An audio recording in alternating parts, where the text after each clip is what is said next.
The Angry Soccer Guy is back again with another banger video for you, or audio, however you're listening to this. And I'm going to be showing you today because I've had a lot of people ask me, Kyle, I don't fully understand the playbook, or what is the playbook? What did you put together? What is it? How, why, when, where? So I'm going to answer all that and more right now. And we're going to be walking through the youth soccer playbook, boys edition and girls edition. They go hand in hand with each other in this one. And I'm going to be providing you the summary of what the entire process looks like. And just for like a disclaimer, so basically what this is this is my exact blueprint of what I would do if I had a son or daughter going through the U.S. soccer system. If you've listened to anything that I've talked about before, you know that I'm not a big fan of the system because it's not designed to develop players. And what you're going to be seeing is how I would handle going through all the information, the details, the processes from essentially birth to either becoming a college student athlete or signing a professional contract. Now, obviously, I need to add this as a disclaimer. There are no guarantees in life. I can't guarantee that this will work, but what it is it's a roadmap, it's a blueprint based on what I would do with my son or daughter for the 2024-2025 season, and let's say starting from scratch. So like my brother just had a baby, and I told him, okay, it's time to put my playbook to the test, and so he's actually going to use a lot of it, if not all of it, when it comes to the development process. But basically, all of this that you're going to see here is what I've learned over 31 years, because I'm now 31 years old. And the positives and the negatives of the system, how you can be successful and not be successful, I'm going to share all that and more here shortly. Okay, so we're trying to make it, to maximize the development and to have a realistic, and I put quotes here, realistic chance of becoming a pro. We are also using the assumption we cannot move to Europe, so we cannot move to Europe or South America, and we'll be staying stateside, so we'll be staying in the United States through the entire process. So the keynote here, though, to add, before we even get into this, is development always starts at home. So there's going to be a lot that we're going to look at, and I'm going to try and break it down and go through as quickly as possible, okay? But making sure you get that value from it. So it's 5 phases. The 5 phases are broken down from birth to either signing a professional contract or going to college and earning a college scholarship, for example. So this is the target, okay? The 4 phases, and you can see I separated them, red and green. So red is like, these are the developmental preparation and experience zone. So this is where we're developing, we're preparing, and we're providing experience. Pre-phase, phase 1, phase 2, phase 3. So you can see here, pre-phase is birth to 4 years old, phase 1 is 4 to 10 years old, phase 2 is 11 and 12 years old, phase 3 is 13 and 14 years old, and then the green phase is what we call the opportunity zone, which I'm going to highlight more, but this is your, let's put it this way. These 4 zones are to prepare the player for this zone to earn and gain the opportunity to go to the next level, which you're going to see here shortly. Okay, so the objective, we got 4 of them.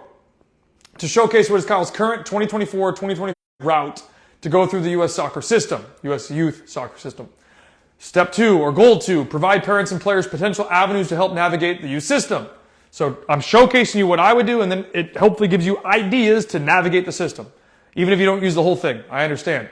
3, provide parents and players objectives and tangible targets to reach throughout the journey. This is important because this is now, I'm giving you steps to take to also get there.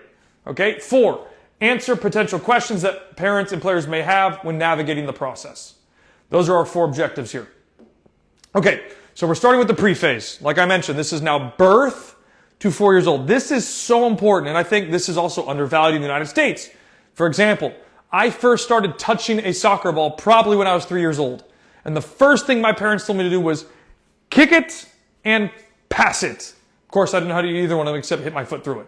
Okay? Now, these are the targets we have here that we're going to look at. Okay? And I need to highlight a couple of things as we're going through it, but you can see the pre-phase goal, learning to overcome challenges and set the tone for future development. Okay, and I'm going to talk about a little bit more here shortly. But the first thing is, we want to develop comfortability with dribbling and core skills. So the first thing that I would teach is dribbling, not passing, not kicking. We're going to dribble, pull, drag, shift the ball. So it's all dribbling concept. Second one, this is very important, and I wish this happened to me. First language other than native. So what that means is, I live in the United States, predominantly, or not even predominantly, but like the main language, without being the official language, is English. The only language that I know fully, like fluently, is English. I can have a conversation in Spanish. I can understand Portuguese to a certain extent. I wish The first language I learned was not English. I wish it was Spanish, Portuguese, French, Italian. You pick a language. And then I could have learned English through school. I'd be way more ahead if I knew that. And I will do the same thing with my son in the future or daughter. Understand the basic 1v1 concept. What this means is the player, the child, versus somebody else. You don't even need goals, but can you protect the ball? You can also add goals, or the player's mental concept is there. Learn native language through school, so preschool, kindergarten, first grade, so on and so forth. Intro to juggling. Now, this will be hard if the player doesn't have the mental capacity or the technical capacity. You won't be able to implement juggling yet, but this would be just basic juggling. Drop, play it up, right? And that'd be the simplest framework for this. Watch lots of football at all levels, including games and training. So this could be, we go out and watch, I'm in Orlando, go out and watch Orlando City. Go out and watch UPSL. Go watch little kids play, right? The whole thing. You want the kid to be exposed to as much football and to sport in general to get that visual cue. Okay? Hopefully that makes sense what we're looking for in the pre-phase. But to summarize, to help the player overcome the setbacks, this is why for me the first language should be something other than the native language. So again, Spanish, Portuguese, Italian, French, Swahili. You pick the language, but something other than the native language. Okay, of the country. And that's the key thing. Not the family, the country. Okay, that's what we would do. Okay, moving into phase 1. So now this is 4 to 10 years old. Okay? These are our objectives that we want to reach. And our phase 1 goal is to build foundations of a beast, and we're thinking long term. So the pre-phase, we set the foundation of skill. Now we're setting the foundation of being a beast, and the player might be a beast depending on how they develop. Okay, and I don't even mean physically, I mean with the ball and how they play. Okay, if we do this correctly, people would be coming up to you and asking, who is this kid and how did he get so, or how did she get so damn good? So the player is doing that well on the field that after games or even during games, other parents will come up to you and say, who is this kid and how is he or she so damn good? And then you're going to explain, well, we started at birth, we gave him a ball, he was dribbling, she was dribbling. We didn't focus on passing, we focused on skill, using their body, playing 1v1, boom, right? You set the tone. Okay, so here's our objectives here, and then I'm going to talk about the girls' side in a second. Core skill. So I call it core skill, you can call it whatever you want, ball mastery, whatever, but core skill for me is the ability to dribble. Or I should say, it's the ability to manipulate the ball, the ability to dribble, the ability to beat somebody 1v1, to make a basic decision. Then it becomes passing, receiving, and then advanced decision making. Okay, that's what we look at in core skill. Become a beast in 1v1. Do so much 1v1 that they just dominate everybody. Which, if you do enough of it, because most people don't, most players' kids don't do 1v1. So if your kid does a hell of a lot of 1v1, they're going to dominate in that area. Okay, overcome challenges. So they're going to have setbacks. Again, using the language one as a barrier. They're going to be going through school not speaking English. That's going to be hard. And they're going to have to overcome that. Okay, next one. This is a minimum, by the way, but 1 million touches by 10 years old. This is hard, but it's not that hard if you start early. And if you think about, wow, 1 million touches. Well, I have a little tennis ball here, right? I have a tennis ball at my feet. I can move this 1, 2, 3, 4, 5, 6, 7, 8, 9, 10, 11, 12, 13, 14. Now, before anybody gets upset about this is just a framework. The idea behind this is you do it technically correct. I'm not saying go out there and smash a ball against the wall, get 1,000 or a million touches. No. Focus on the technique, do it correctly. But the idea is by doing this, you're going to build confidence with your feet. That's what we're trying to do. Okay, that's why I gave you a number. Is it the end-all be-all number? No, it's not, but use it if you think it's important. Okay? Enter competitive at 9 and 10 years old only with a base level of skill. This is something that I see all the time, and this is what I would want to do. Is I see kids thrown into competitive matches like 77 and 9v9, and they're lacking core skill or fundamental skill. They're not good enough. So the only thing that they can do because they don't have enough skill is kick it, boot it, send it, smash it, shoot it, whatever verbiage you want to use, fine, but they don't have enough skill to actually be able to implement what they need to. They cannot dribble. They don't have enough skill. They cannot pass. They don't have enough skill. You pick your poison. They don't have it. Okay, next one. We want to guest play at least 10 to 20 events by 10 years old. So I don't know if you know how guest playing works, but this basically means that a player is a guest on another team. So you can use the strategy to not be on a club. You can focus on the development, and then you go set up connections with some teams or coaches or organizations where you go and guest play at different events. Or you just sign up on a tournament roster thing and you go guest play. It happens all the time. It's a great tool. Okay, next one. Individual tactical concepts. Basic level. So this would be things like what foot should you receive the ball with? So if I'm turning to the left, receive with the left foot. If I'm turning to the right, receive with the right foot. Right? Individual concepts. We're not talking about team or group. This is individual. We're trying to master the individual game. Lots of futsal in 3v3, and I made it more specific by saying 1v1 to 5v5. I would not want to go above this. I mean, obviously, if we have to guest play, you might have to guest play 7v7. I would still want to try and stay away from that as much as possible, but just focus on the smaller side stuff, okay? And then you're probably asking, well, what about girls? I would do the same damn thing.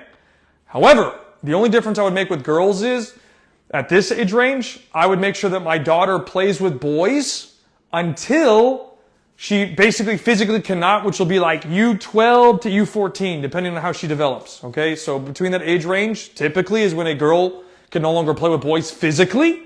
And so as long as she's comfortable with it, because that's a key thing, somebody's going to say this, as long as she's comfortable with it, then we'll have her do that, especially if she's saying, hey, Dad, I want to be a professional. Okay, cool. So let's start putting you on that path to do that. Okay, now that doesn't mean she can't play with girls, but having the impact of playing with boys, from my experience of training some top-level girls, they've all attributed playing with boys as a key indicator for helping them reach maximum potential because they're physically stronger, they're more aggressive, and whatnot. Okay, so this is what we're trying to do in phase 1, or what I would be doing in phase 1. Okay, phase 2. So now we're in the third step. We're looking at 11 and 12 years old. Okay, so these are our goals. This is our overall objective, and then same principle here. So the goal, the objective of this in phase 2 is to transform the beast. So the foundation should have been set. Now we're basically unleashing the beast to be this, if he or she's not there yet, but to unleash it to step out of the shell to go in for the kill. Okay? And then again, same principle. People should be coming up to you and asking, who is this kid and how did he or she get so damn good? Okay, but here are our targets. Okay? Total of 2 million touches on the ball by the end of this phase. Okay, however you want to do that, we're trying to build comfortability, manipulability, and domination of the ball. Okay, now, again, I don't recommend the static stuff where you do it statically like this, right? But you do it in movement. Okay, so just make sure that's clear. Basic passing and combinations. So we're at the age now where the skill level should be there. We were focusing on like overlaps, give goes, third man releases, things like that. Those are basic passing and moving concepts, which if they've done a lot of futsal, 2v2, 3v3, 4v4, you'll get a lot of that anyways because you have to be sharing the ball at that age. Okay? And I don't want people to misconstrue this as saying, I only want my kid to dribble. I only want my kid to dribble. No, it's not about just dribbling. But if we look at my framework for development, the first step is core skill. The second step is dribbling skill. The third step is 1v1. Then once you have those 3 pieces, you can actually then teach basic decision making in my opinion, my perception. Basic decision making is, do I dribble? Do I pass? Why? And this is where I think it gets confusing for parents is the player has to make a decision. I have a defender in front of me and I have a teammate. Do I dribble the defender? Do I pass to my teammate? Why do I make that decision? Well, you make that decision based on what's happening in front of you. Well, if the defender is blocking or trying to cut the pass, I dribble. If the defender is giving me space, I take the space, I get closer, I make a decision. So we need to get to that point where we can make a basic decision to then teach all these passing concepts from my experience and my opinion. You may not agree with that, that's okay. Okay? We want to master the 3v3, 5v5 concepts if we've not done so already. We want to develop game IQ and patterns of play. So this is where the passing and receiving comes into play a lot. So, for example, short, long, switch the point of attack, things like that where we're developing patterns of play, bounce passes, whatever you want to use to describe it, we have it there. Travel at least once internationally. So I said we can't move, but if you have the option to travel, this is a huge moment. I think it's really important for parents and kids to see the outside world because this is my opinion, we have an issue in this country where we think there's a lot of kids that are good. No doubt. But then when they leave the country, they're average. So we might have like top kids in the United States for the United States level, but when they leave the country, they're average. They're not top. So when they go to Spain, they go to England, they go to France, they go to Brazil, they go to Argentina, wherever they're traveling to, and they go to the highest level, they're now average or low. Well, there are top kids, but there's a reason why the United States is not a global powerhouse, at least on the men's side, because we're not top. So you'll see a completely different level, different attitude, different behavior, different mentality, different training session, different drive, because all the kids are there to try and become professionals at a high level. And then all the coaches there are designing their training to develop future professionals. We don't really have that in this country, at least if you're not an MLS Academy. Okay? Guest play another 10 to 20 events. So again, and I think the reason that this is so important, because when you guest play, a player has to go into an environment that they're uncomfortable with. More than likely when you guest play, you're guest playing with players and coaches you don't know. So it's going to be uncomfortable. It's going to be not easy. You're going to have to deal with performance, because if you don't perform, you're not going to play. So I would put that pressure on when I say pressure, we're doing these events to apply pressure to see, do they crack or do they push through the barrier? Okay, next one. Continuing individual tactical concepts. So this could be extended stuff like, okay, how do you protect the ball? Shielding. Like there's a whole bunch of little things that we can add, but we don't want to go too big on the group tactics. We'll touch on, I probably should have added this here. We'll touch on group tactics because we're doing passing combinations. But we're not looking at it. The key thing is we're not doing team, right? We're not hitting team tactics. We're focusing on individual or small group. Okay, and then that's the main thing about this, phase 2. So we're going to keep going to phase 3. So now we're in phase 3, the last phase of the 4 that were in red. Okay, and then we're gonna take a small segment here. So we're looking to go big or go home, because we're going into 11v11. So we want to go big or go home. Really important. If we're not there yet, so if the player is not ready for this phase because they're not ready to go big or go home on 11v11, maybe it's physically, maybe it's skillfully, maybe it's mentally, whatever we're lacking, go back and focus on phase 1, phase 2. Cool. We'll knock that out. Okay. Now here, we want to develop 11v11 play with other strong players. This is key. You need to have a group of players that are serious and want to get better. Okay. Tactical variation training. Now this is important because, and I'll do a whole separate video on this. Like when you watch professional games, they show you the starting lineup in their tactical formation. So they're going to show you, for example, Man City, 4-3-3, right? 4 defenders, defensive pivot, 2 number 10s or 8s, front 3. Well, if you actually watch the game, they attack in a certain system, which is usually back 3, 2 defensive pivots, 2 10s, front 3, right? So that's like a 3-4-3, okay? Or you can vary that however you want to. But then they defend in a 4-4-2 typically. You look at most top teams in the world right now, not all of them, but most of them defend back 4, middle 4, 2 forwards. Pretty much everybody. Not all, but almost everybody. So you'll see the attacking side of play, you'll see the defending side of play, but you don't see that on the TV because they don't know what they're playing, so they can't highlight that. So I'm just trying to make sure you understand that a tactical flexibility, and this is where it becomes challenging for players and parents, because in this country, again, I feel like we have this issue where kids are not being taught the tactical side of the game. They're just being told to get on the field and play because the coach wants to win and parents want to win. So you're not being taught how to defend in 4-4-2. You're not being taught how to do an inverted fullback or how to have a number 7 tuck inside to have the fullback overlap. Whatever it is, how to run into the half space. Nobody's being taught that kind of details and this isn't everybody, but let's just say 97% of the country, they're not being taught the tactical pieces to go to a higher level. Okay? So we're then going to focus on tempo. So this is speed of play and 2-touch play. So control and pass. Because the higher level that the players go, the faster the game is. You're going to see less dribbling. Okay. Now that doesn't mean there's not dribbling. There's moments where players will pick up a ball and dribble. But if you look at the higher levels of play, I would say 80% of it is touch play, touch play, touch play, touch play. Okay. You're going to see, or you should, or I will start position-specific training with my child. So whatever position that they think is their primary or secondary, we'll be focusing on those two, right? And that might change throughout time, but we want to start focusing on position-specific training. Next one, highly competitive matches and ability to play at least 2 years up, hand in hand. So highly competitive matches where they're being pushed, even if it's at their own age group, but they also have to have the ability to play 2 years up. And I should have said this earlier, but I'll add it now. I think the ability to play 2 years up at any point is important because it shows that you can not only play your age group and 1 year up, but 2 years, that's a big physical and mental jump. Maybe even a technical jump, from a skill standpoint. So if a player can handle that and perform in it, then you're really onto something. Okay, so that summarizes phase 3.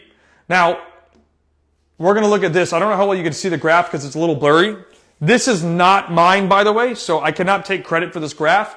Somebody sent it to me, and I'm sharing it with you now. Okay, so I don't know who put it together. I would love to give them credit because this is pretty good. You might argue that not everything's in correct order, whatever. Okay, but I wanted to highlight this point because this is going to lead to phase 4, which what I called was the opportunity zone. Pre-phase, phase 1, phase 2, and phase 3 are the development, preparation, and experience zone. You're trying to develop, prepare, and provide an experience. So this is where this comes into play, right? So we look at the bottom. This is, by the way, Florida's landscape. Okay, so it says these are all the leagues in Florida, and there's actually more now because there was 2 that were just released. Okay, but you have Tier 5 technically, and just mind you, there's no promotion and relegation. You don't work your way up through the leagues. Okay, so I can't take a team here, get them into this division or divisions, get them to these divisions to get them. It just doesn't exist like that. You have to pay your way in or join a bigger club. But here's where I'm going with this. Okay, so you have on Tier 5, FPL, I-10, FYSA, LA. I don't even know what that is, but that's on Tier 5. Tier 4, NPL, EDP, Florida State Premier League. That's your Tier 4. Tier 3, ECNLR, ECNL Regional League, DPL, USYS Pro. Okay? Then you go to Tier 2, you have ECNL, DPL, USYS Pro. So I guess there's 2 levels of USYS Pro, I don't really know. There's also E64 that's in 3. And then Tier 1, you have MLS Next, USL Academy, Girls Academy League, and National Academy League. Now what I'll say is, again, you might not agree with that. You might think that the order's not correct. Fine. That's not even the point of this. I'm just highlighting what somebody showed me and gave to me so I can retranslate it to you. Okay, now, this is my personal opinion. Again, you may not agree. All this stuff here doesn't matter. Between the ages of birth, so pre-phase to phase 3, this doesn't matter at all. Unless your player is a generational talent, it does not matter. Because, for example, using MLS Next, you may or may not know this. There are 2 versions of MLS Next. There is the pay-to-play version of MLS Next. Then there's the MLS Academy Pro Pathway. Those are for guys that are in MLS academies that are potentially going to the first team in the future. Potentially. Okay, that's just one example, right? So all this doesn't matter. So like, for example, you'll see like clubs at U10, they'll have pre-MLS Next and pre-ECNL and pre-this and pre-that. It's all buzzwords to sound fancy to make you get excited to go join that league that you're going to have to pay a bunch of money for later. Okay, but the thing is here, this is irrelevant. It only matters, from my humble opinion, when you get to 15 years and older. Because, like, for example, one of the things is you can play tournaments all the time and play top-level competition. As one example. Okay, so all this is irrelevant until 15, 16, 17.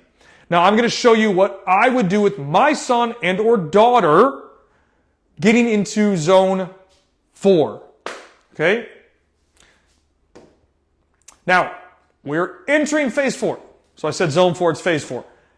Every other phase, objective and training, has been for the development and preparation for this moment. The opportunity zone. Okay, this is now what we're entering. Okay, zone 4 is 15 years and older, and I would even say up to 21 years old. And then you'll have extreme examples of like Jamie Vardy. Everybody says, well, Jamie Vardy made it at 28. Cool. There are exceptions to every single rule. Okay, but this is our zone 4. And before I really get into this, this is the opportunity window. So pre-phase, phase 1, phase 2, phase 3 has all been preparation for this to get your child, I guess in this case my son or daughter ready for this window. This is where you'll see, does my child really want to play football or not? Everything was just the development, the preparation, and the experience to get them to this point.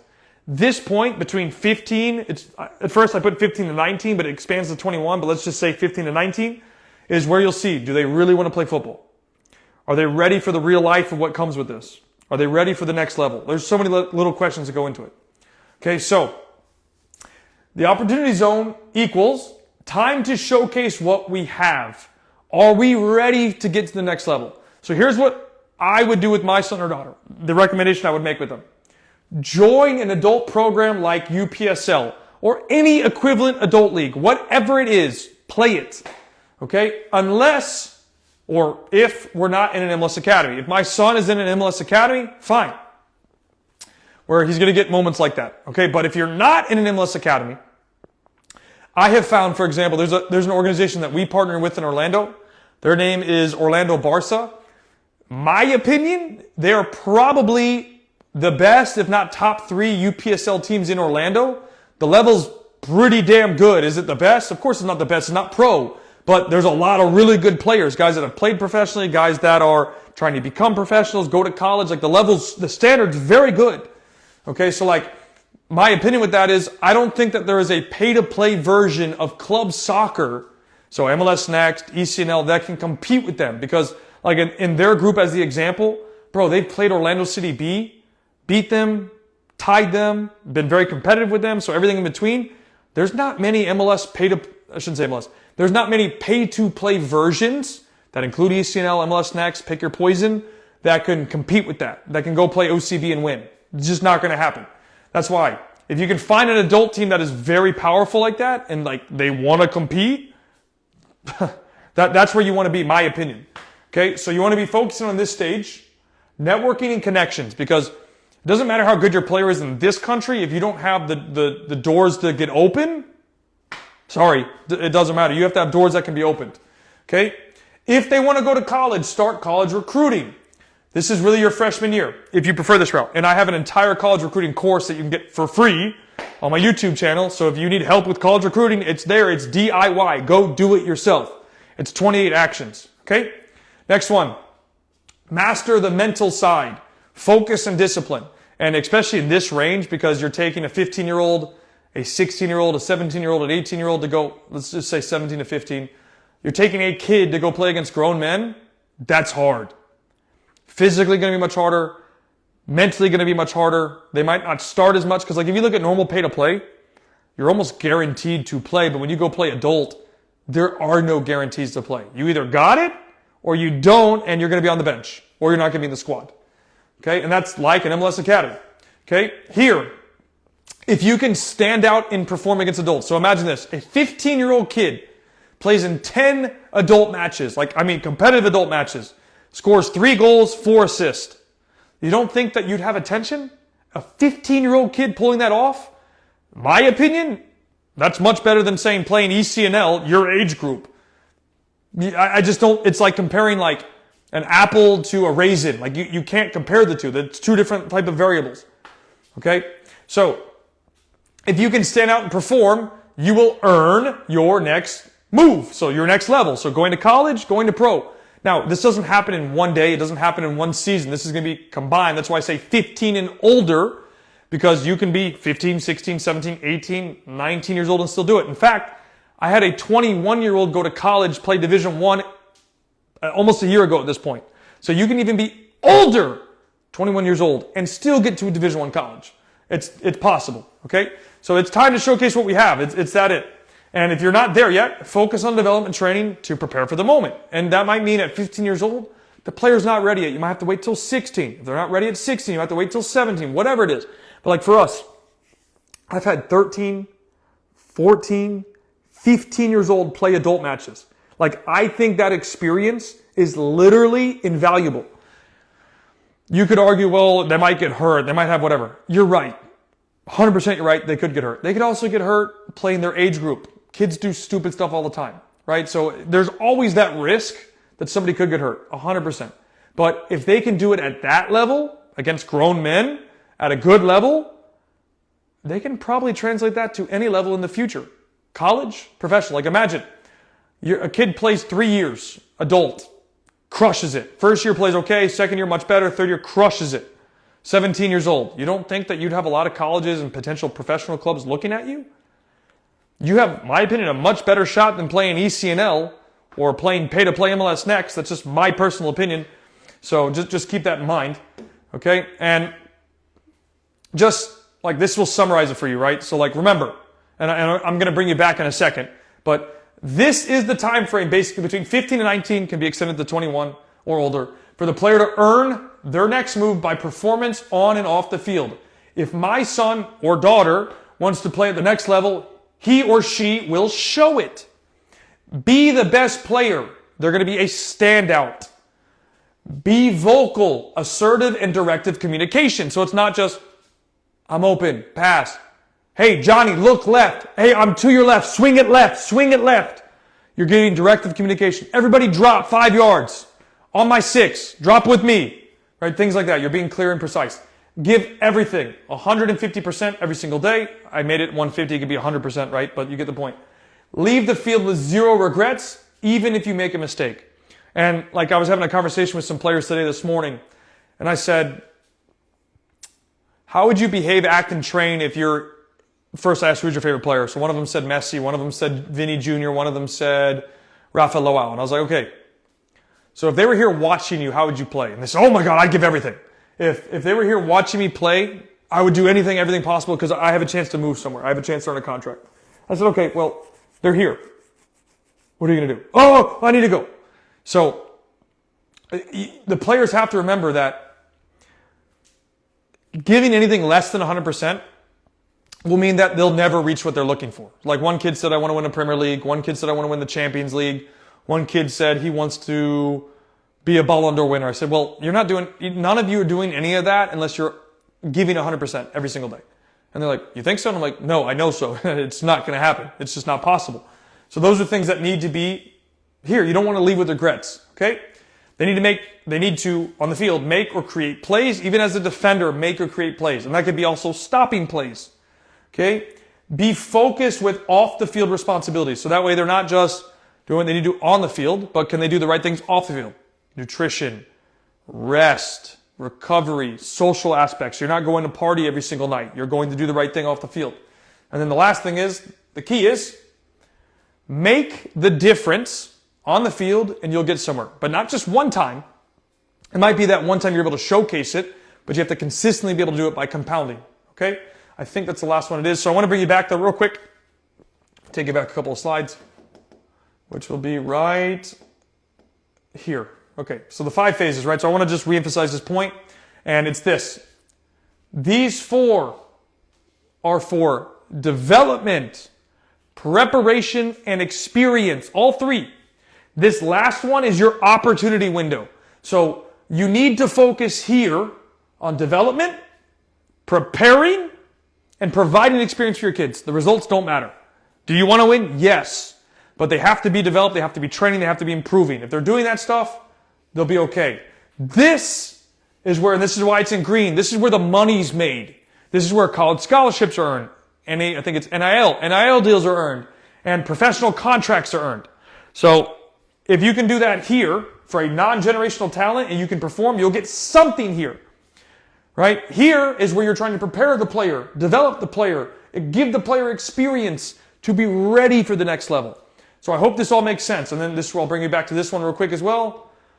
The pyramid, right? And this is about a year old probably at this point. And I'll say it one last time. This all doesn't matter. This is a big X. Big X from, let's say, 5 to 14 years old. Doesn't matter. Right? What league you play in, as long as the player is being challenged and they're improving, that's the most important thing. But once you come to and think about what badge your kid's wearing at 5, 6, 7, 8, 9, 10, 11, 12, 13, 14 years old is irrelevant. What they're able to do, how they perform, that's important. Are they being challenged? That's important. Once they get to 15, okay. 16, okay. 17, okay. Yes, that's important. But otherwise, this stuff doesn't matter.